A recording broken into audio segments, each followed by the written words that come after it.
Գյուրջան Կասկադ, ցանկացած համեմատություն մեր օգտին է։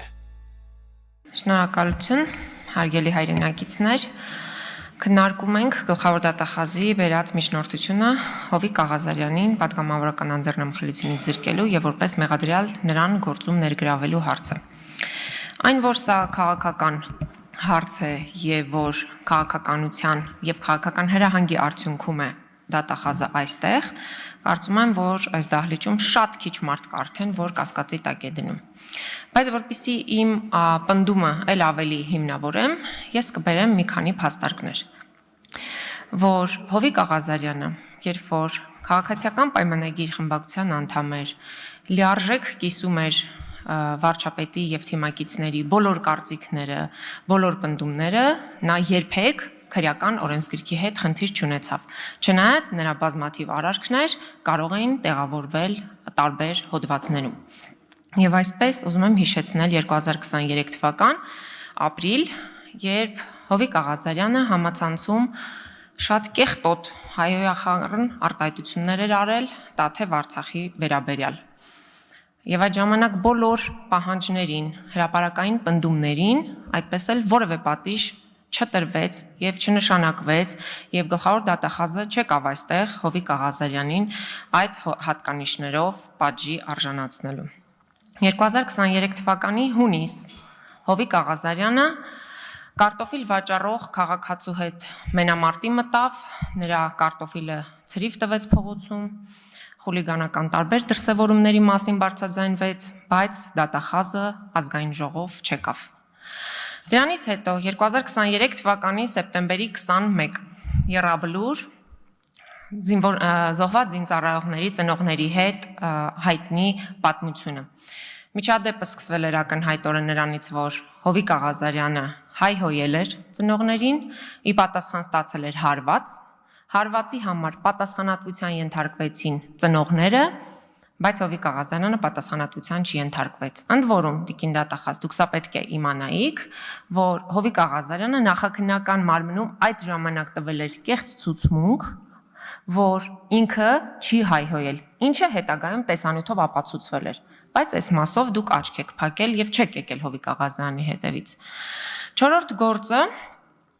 հենց երևի արդեն այս գործն է, որը որ վաղուց էր սկսվել իր քննությունը, բայց դուք էլի նույն հետևողականությամբ եւ ջանքերով չէիք առաջ շարժվում, մինչեւ որ Հովիկ Աղազարյանը չկատարեց այդ քաղաքական ամենաաններելի սխալը, այն է չմերժեց Նիկոլ Փաշինյանին SMS հրահանգը կատարել։ Եվ այս համատեքստում ուզում եմ ասել, որ այն, որ նախորդ հանդիպման ժամանակ ես ասեցի ձեզ շատ սազում է դատախազի հագուստը, հիմա շատ ափսոսանքով եմ ասում, որ դուք այդ հագուստը ծառայեցնում եք քաղաքական նպատակների համար։ Դա ամենևին չի բխում Հայաստանի Հանրապետության իրավապահ համակարգի շահերից։ Եվ ուզում եմ այստեղ էլի հիշել պատգամավորների վարքագծի մասին մի քանի դրսևորումներ եւ ձեր ուշադրությունը հրավիրել որպես գլխավոր դատախազի, որ դուք էլի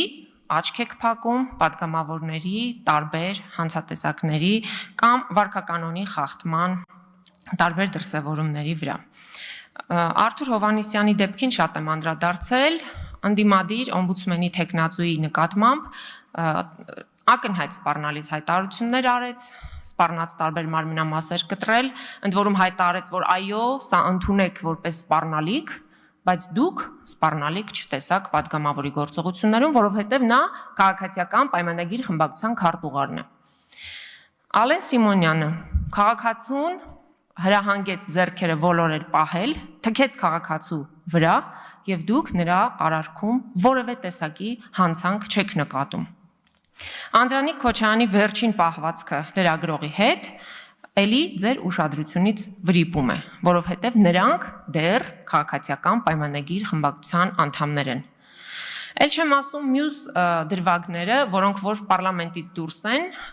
եւ իմ գործընկերները տարբեր առիթներով նշեցին եւ Անիֆի գործը, որ 25 միլիարդ դրամ ուղակի մսխվել է ու այդ քննությունը անհասկանալի է թե ինչու է այդքան դանդաղ տեմպերով տեղի ունենում եւ ինչու չեն ներգրավում մեղադրյալներ, այդ թվում եւ Անիֆի ղեկավարը, որը Երևանի քաղաքապետն է, եւ մյուս բոլոր դերակատարները եւ հենց վարչապետը, որը որ ամբողջությամբ համակարգել է Անիֆի գործունեությունը, որ ասում էր դա իր լավագույն ծրագրերից մեկն է։ Երևանի փոխքաղաքապետի վարկը եւ նրան հորը տրված 1.5 միլիարդ դրամի վարկը երաշխավորով անհասկանալի է թե գործարարը ինչու է երաշխավորում Երևանի փոխքաղաքապետին եւ ինչու է այդ վարկի սպասարկման համար տրամադրվում 102 միլիոն դրամ պետությունից նվեր սուբսիդիայի տեսքով։ Բասա ձեզ չի հետաքրքրում, թե իրանք դեռ քաղաքացիական պայմանագիր կուսակցության վարչության անդամներ են։ Եվ վերադառնալով արդեն կոնկրետ այս դեպքին, ես ուզում եմ ձեզ հիշեցնել Հայաստանի Հանրապետության Սահմանադրության 176-րդ հոդվածով նախատեսված է, որ դատախազության լիազորությունները եւ դատախազի լիազորությունները մինչ դատական վարույթի օրինականության նկատմամբ հսկողություն իրականացնելն է։ Ես ձեզ բերեցի կոնկրետ օրինակ, որ մինչ դատական վարույթում գտնվող Հովիկ Աղազարյանի գործի ժամանակ նրա հեռախոսի սղագրությունը, անձնական նամակագրությունը դուրս է եկել, ինֆորմացիայի արտահոսք է տեղի ունեցել, որը նախաքննական մարմնի տիրապետման տակ էր։ Այսինքն, բայց ո՞նց եք դուք օրինականությունը վերահսկում եւ օրինականություն պահպանում միջդատական վարույթում, եթե նախաքննական գաղտնիք կարող է դուրս գալ։ Եվ եթե դուք դա չեք դիտարկում նախաքննական գաղտնիք, ապա գոնե պետք է դիտարկեիք անձնական տվյալների անթույլատրելիորեն հանրայնացում եւ հրապարակում, բայց դուք այդտեղ էլ չեք տեսնում խնդիր։ Բա այլ ձեր գործառույթը ո՞նց պիտի մենք պատկերացնենք։ Ակնհայտորեն միջդատական վարույթում տեղի է ունեցել ենթադրյալ հանցագործություն, ու դուք որպես գլխավոր դատախազ աչք եք փակում այդ երևույթի վրա։ Եվ ինչ վերաբերում է կոռուպցիային ընդհանուր հաշվով, տիկին դատախազ, եթե դուք օրինակ դառնաք այն միջնորդը, որը որ կարողանա հասնել նրան, որ օրինակ ստեղծվի այնպիսի մարմին, որտեղ իսկապես կարող են ներգրավել մարդիկ, ովքեր որ իշխանության հետ կապ չունեն որևէ թելով, ես խոստանում եմ այդ մարմնին օգնել բազմաթիվ կոռուպցիոն տարբեր գործարքների, երևույթների ու հանցանքների մասին անսահման տեղեկություն տրամադրել ձեզ։ Եվ Հովիկ Աղազարյանի այս մանր խոշոր միջին Աշոտիկ ու Սլավիկների գործը դա շատ ամենափոքր գործն է լինելու այդ ամբողջ ցանկի մեջ։ Վստահ եմ իհարկե, որ դուք դա չեք անի, որովհետև այսօր մենք բոլորս հասկացանք, որ դուք այստեղ եկել եք քաղաքական պատվերի շրջանակում, եւ ես շատ եմ ափսոսում, որ Հայաստանի Հանրապետության իրավապահ ամենակարևոր մարմինը, ամենակարևոր կառույցը դարձել է քաղաքական պատվերով գործուղություն եւ գործունեություն ծավալող մարմին։ Եվ